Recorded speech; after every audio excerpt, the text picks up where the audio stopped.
Hey, I'm Louie. Together with my mom, we purchased a little over 3 acres on an island in Alaska. It might seem like a very outlandish and risky thing to do. That perspective, I could totally understand. So far, we have surveyed our land, began to cut a trail, and are waiting for some estimates and permits before we can really get started. Buying land like this and settling on it is a long, hard process that will take us years, but an investment in our future we felt it was time to start working on. For those of you who have an itch for adventure and an obsession with purchasing land one day, I figured I should make a video about how we did it. So I've had quite a few people asking me how we were able to buy land here in beautiful Southeast Alaska, and today I'm going to answer that question, give you the how and the why.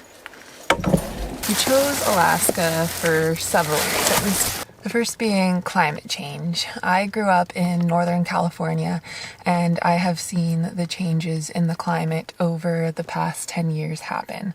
We have been in the forests of the Pacific Northwest and in the Sierra Mountains and seen how dry it gets up there now. And one of our things on our list was we needed a place that had water security, as well as the fire danger not being that big of a problem. We were also seeking a place where people are very self-reliant and individualistic, and alternative living is not that strange. We wanted a place where we could be free to build whatever kind of structure we wanted. So my mic decided not to record sound during this clip, but basically the last reason I was trying to explain here is that after traveling much of the continental US, we have really been able to verify that a place like Alaska, the lasting frontier, is our cup of tea, if you know what I mean. We really just don't seem to mesh well with any of the places we went, and this island checks so many of our boxes. Sometimes in life, I feel that you have to just know what is right for yourself and just go for it. So Alaska is really big. It's about 3 times the size of Texas, if I'm remembering that stat correctly. And it's broken down into 3 different regions. There's the southeast region where we are, which is like Denali Kenai Peninsula area. Whew. And then there's the northern region, which includes above the Arctic Circle. So we specifically chose Southeast Alaska, one, because there were a lot of properties that were appealing to us up here, and 2, we just really liked that it was like a rainforest. Each of the 3 areas has kind of different biome. Like up north it's going to be more snowy, more tundra-y, more of that. And then in the south central region it's going to be a colder climate, a bit drier. And here in the southeast it's really wet because it is the northernmost rainforest in the US. And we got a little slice of it. We got a little small slice of it. There are 4 different ways you can obtain some land or property up here in Alaska. The first is the DNR. The DNR is Department of Natural Resources, and they have an auction every year as well as an over-the-counter sales. With the DNR, I believe you have to be a resident of Alaska. I don't know how long it has to be before you're considered a resident to them, but you have to be a resident to buy through them. I do believe some of their over-the-counter sales are for non-residents, but have to look more into that. The second way I know is through the USDA. So the USDA has a program where if you're buying a rural piece of property here in the US, you're able to get a loan that they cannot reject you from. So you're able to finance whatever you want to buy. There are a lot of really important details that you have to keep in mind with that, though. The property has to have running water on it. We tried to go through the USDA, but they said we wouldn't be able to do it due to there being no access to water other than a water catchment. So you have to be able to have a well, and I believe that having a structure helps too with being able to take out a loan through them. The third way of obtaining some property or land here in Alaska is through your normal realtor. If you're going to finance it, you have to put 30% down on the property for most banks, and so for a lot of us that's not really possible depending on how expensive the property is. But if you do have the means to do that, it's a great way to go. There are plenty of really nice realtors here in Alaska. We have spoken to several realtors here on the island, and they all have been really helpful and really nice. So if you just even want to pick their brain about the area, I'm sure they would be happy to do that. And fourth and lastly, the way that we bought this beautiful property is we went through the Alaska Mental Health Trust. It is a trust that is set up to help provide resources to people in Alaska, Alaskan residents who need help with funding like mental health care and things like that. So I'm really happy that we went through them. I think it's a really good cause to be buying property from. And they sell all of their properties as is. So when you sign the contract, you're basically buying, even if you haven't seen it like us. So basically the Mental Health Trust allows residents to participate in their yearly auction. It happens in the fall every year. We are not Alaskan residents even yet, because we haven't gotten our licenses and done all the paperwork and stuff. But if you are an Alaskan resident, you are able to participate in the auction. I'm not really sure how it goes, like what the pricing's like, but I'm assuming you probably can get a pretty good deal if you do your research. The other way you can buy land through them is through the over-the-counter land sales. So all of the properties that they aren't able to auction off from the previous fall fall into the over-the-counter land sales, and there you are able to purchase the property as is if you are not a resident. So that's who we were. They have properties in northern, south central, and southeast, and I believe they change every year. They parcel off all the land that they own. Basically, the process for us was figuring out that, yeah, we wanted to come up to Alaska and we wanted to buy property here.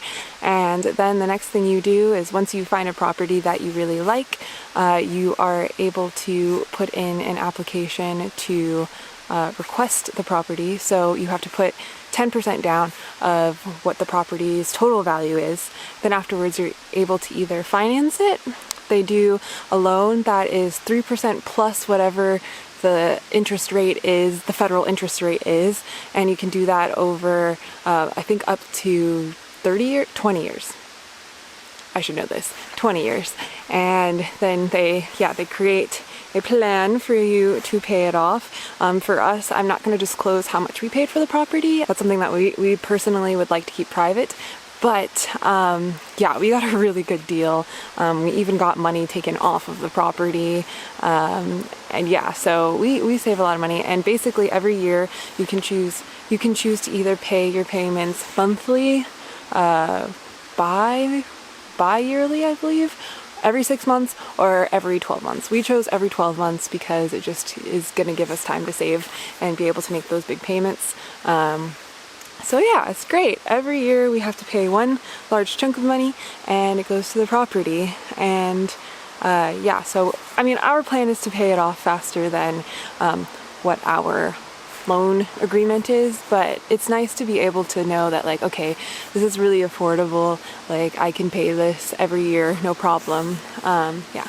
Another catch about buying through the Mental Health Trust is it is a quick sale deed. Because it's a quick sale deed, they're able to repossess the property if you're unable to pay for it. So yeah, I definitely recommend going for the longer time span of being able to pay. Like, doing it yearly is like really affordable. Like, it's kind of unbelievable. Like, what else am I missing about it? So yeah, once they have accepted our application with a $300 fee, then that's when you then pay the 10% if you're okay with the deal and you go through a contract, you're like, everything's great.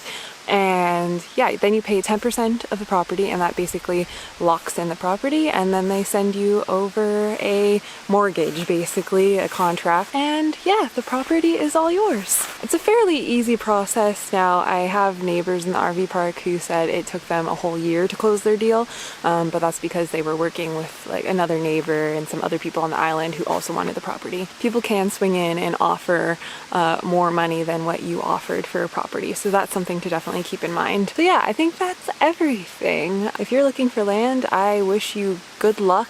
To me, buying land is an investment, and yes, this is going to be a very long process. Got a couple of comments where people saying like, whoa, that's going to take a really long time. And yes, we know. Going into this, we decided that it would be better for us to start working on this now at the ages that we are, so that when my mom's retired or when I'm ready to have a family, we have property already set up for us here. Even though I still want to travel for a while and I still want to go do stuff and I'm still really young, it's really awesome to already have some like security, land security, that I and any future generations of our family have. So it's great. So we're here at the stream now, and yeah, buying land is definitely a great investment, and I think that it's worth your time at least looking into it. If you're thinking about potentially doing it, Yeah, there's lots of resources out there. That's how we figured out how to buy land up here. Is there's tons of information on the internet.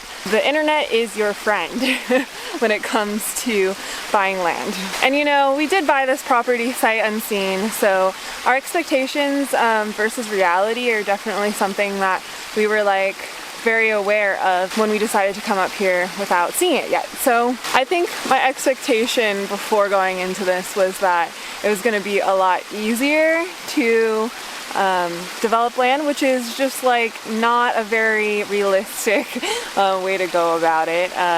Building a property or a homestead from raw land, no matter where it is in the world, is going to be a lot of work. It's going to take you so many hours, so much money, and so much time.